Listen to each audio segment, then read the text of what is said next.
All right, ready to dive into something intriguing today. We're tackling the art of seduction.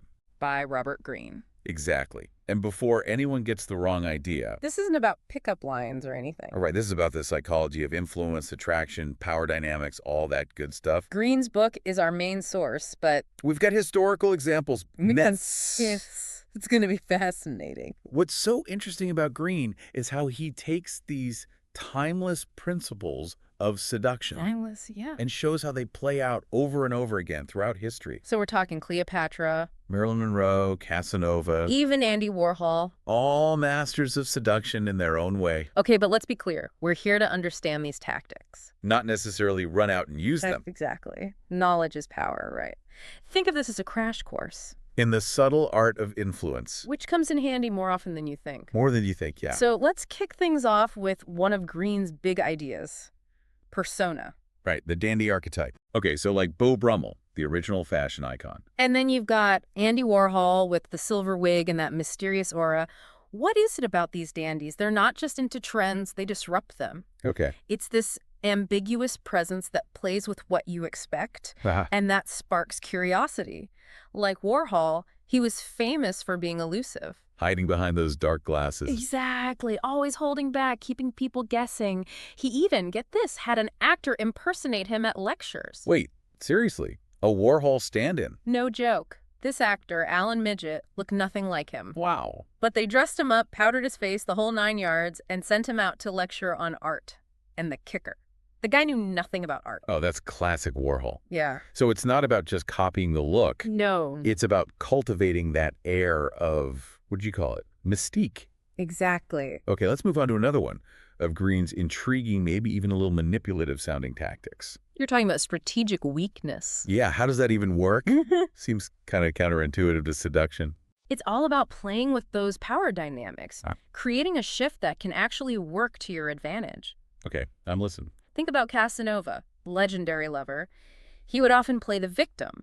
Really? Tears, vulnerability, the whole bit, to disarm whoever he was after. So it's like you disarm them with a little vulnerability, Right. make them feel more powerful? You've got it. That power shift, it can be incredibly seductive. You seem vulnerable. Right. I feel needed, protective even.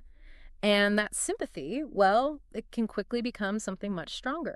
It's like the classic damsel in distress, but more calculated. Precisely. And it's not just for the Casanovas of the world.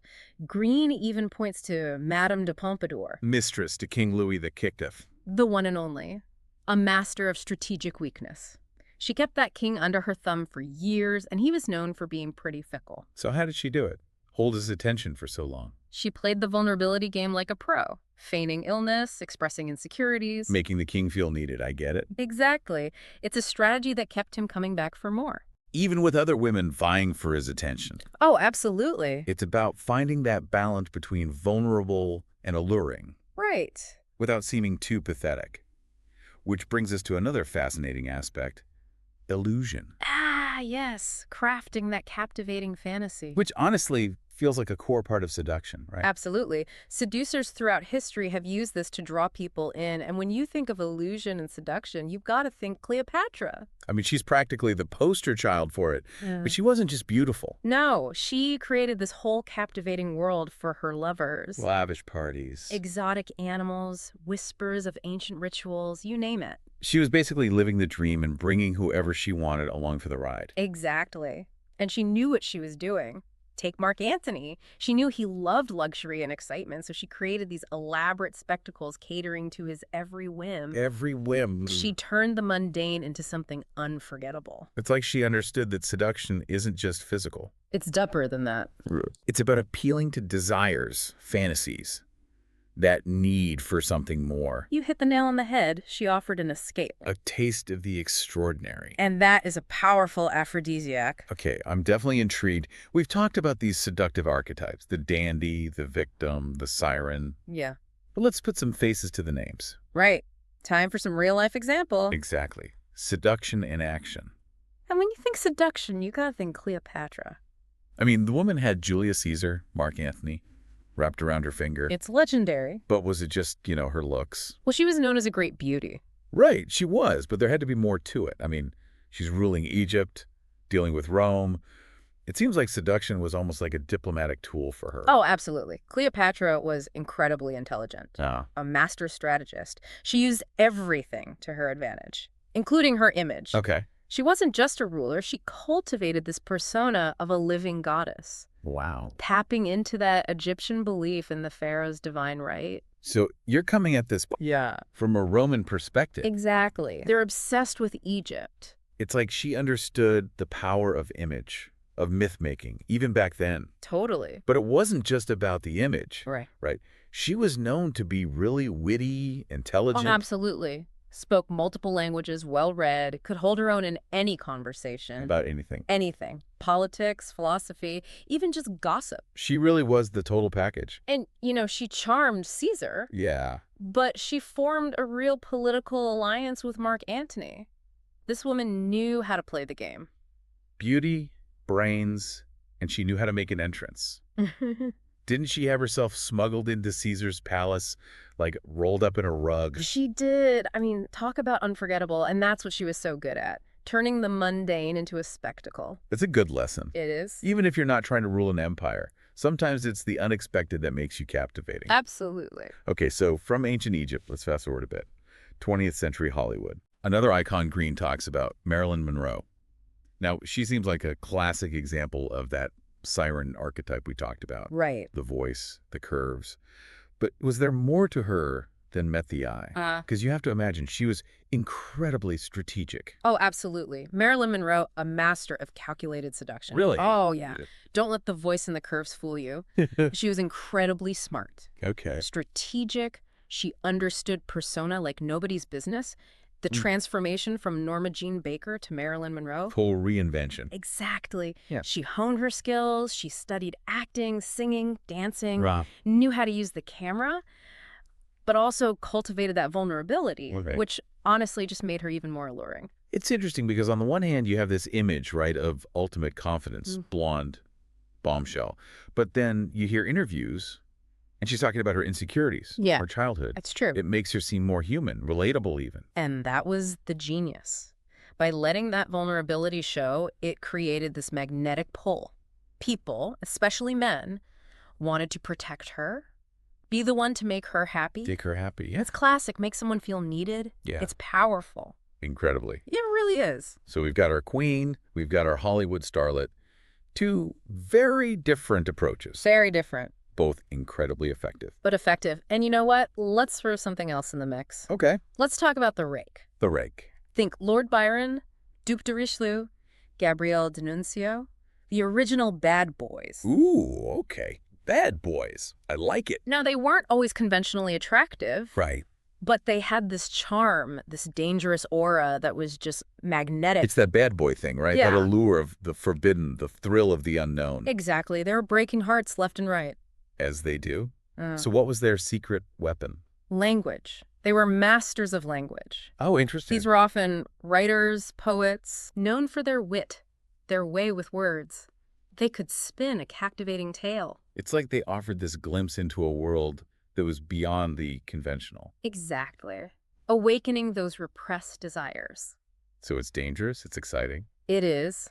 A little terrifying. There's a certain allure to that, right? Uh, Even if it's not exactly healthy. oh, absolutely. Playing with fire, Exactly. Yeah. But to be clear, not saying anyone should try this at home. Definitely not advocating for it. The rake is often manipulative, leaves a lot of chaos in their wake. Agreed. Not exactly role models. Not at all. But their stories are fascinating case studies. They are fascinating. Even if it's more cautionary tale than fairy tale. Right. Understanding these archetypes isn't about condoning it. Right. It's about recognizing the patterns, these tactics that are still influencing us today. It makes you think, with all these tactics and techniques, where's the line? You mean ethically? Yeah. Can you really dive deep into the art of seduction and not, end up in morally ambiguous territory? It's a question Greene wrestles with, too. In fact, he even talks about this idea of spiritual seduction. Okay, and before we go any further. No, it's not about, It doesn't sound great at first. Right. It's not about manipulating someone with religion or anything like that. Okay, good to know. So what is it then? Spiritual seduction. Think of it this way. It's about appealing to that desire for something deeper. Connection, meaning, creating a shared sense of purpose that goes beyond just the physical. Okay, I see where you're going with this. And Greene talks about Natalie Barney, Who was that? American writer, early 20th century Paris. She was openly lesbian, which was pretty scandalous at the time. Wow, yeah. And she had this salon, became a haven for artists, intellectuals, a lot of LGBTQ folks. So it wasn't just about romance then. Right. She understood the power of creating a shared world, a space to explore, ideas, art. They were pushing boundaries together, challenging social norms. It created a really seductive atmosphere. So instead of chasing a fling, it's about fostering that deeper connection. Exactly. Shared ideals, shared aspirations. You're tapping into that very human need to belong, for meaning. And honestly, that applies to so much in life, right? Absolutely. Building a business, leading a team, even just having a good conversation. It all comes back to connection. It really does.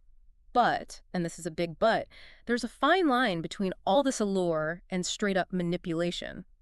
Greene even has a whole section called The Fine Line of Transgression. That's where it gets tricky, right? It can. Playing with fire, testing those boundaries, those taboo desires. Alluring, but risky. Exactly. This is where you need real caution, ethically speaking. You can create excitement, intrigue, sure, but never at someone else's expense. It comes down to intention. Are you connecting, or are you just trying to use someone for your own gain? Big question. Yeah. Good reminder that just because we're talking about these tactics doesn't mean to run out and use them without thinking about the consequences. Couldn't agree more, and it raises another point. What happens when the seduction works? What then? After the conquest. Yeah. Greene doesn't just leave us hanging. He gets into this often overlooked phase. The post-seduction. He calls it disenchantment.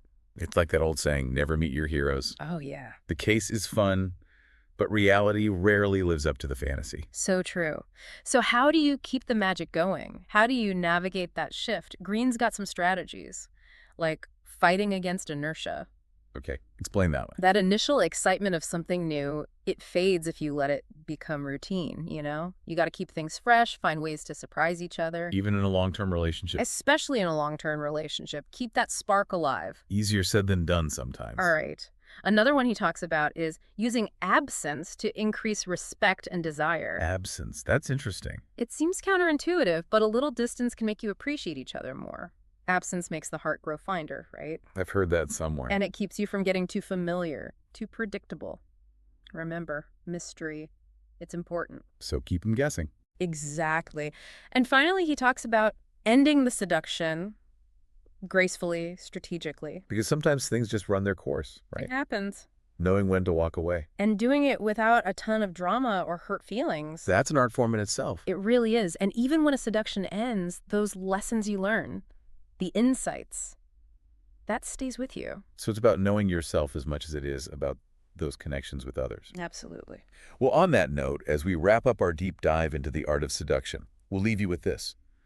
How can you use these principles, ethically of course, to enhance your own life, your relationships? How can you cultivate a presence that's captivating but also genuine? Think about it.